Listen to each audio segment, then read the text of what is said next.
Remoaner refuses to celebrate Brexit success as he downplays historic China trade deal. Dominic Grieve, who served as Attorney General for David Cameron, has claimed the Prime Minister will never be able to achieve the aims she has set out for a divorce deal with the EU. Appearing on the BBC programme The Beaconsfield MP said that he supported the position laid out by Mrs May in her Lancaster House and Florence speeches but claimed the aims were impossible to achieve.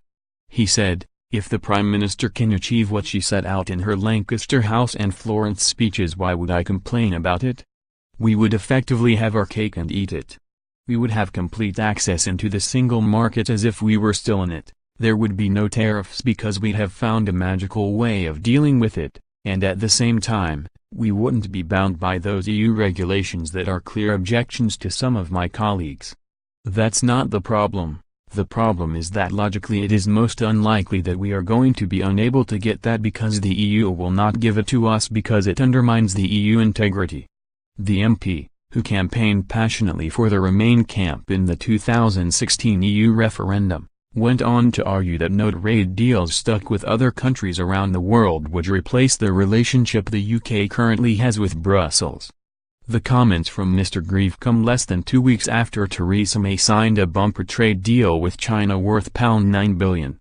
More than 2,500 jobs are expected to be created throughout the UK thanks to the deal.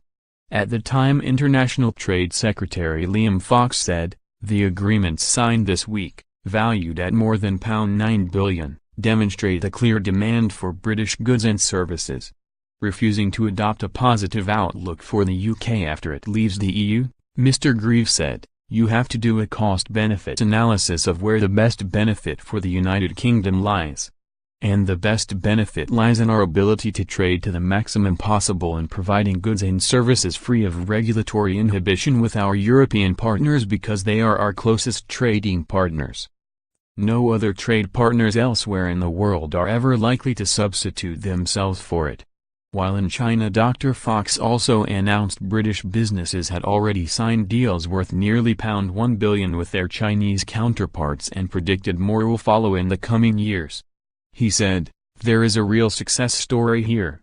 UK's exports to China are up 25% in the past year.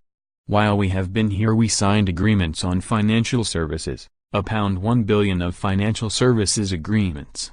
BP has signed a £750 million deal. One of the biggest Chinese e-commerce sellers has signed a deal to sell £2 billion worth of UK goods over the next 2 years. All of this adds up to a much improved trading performance."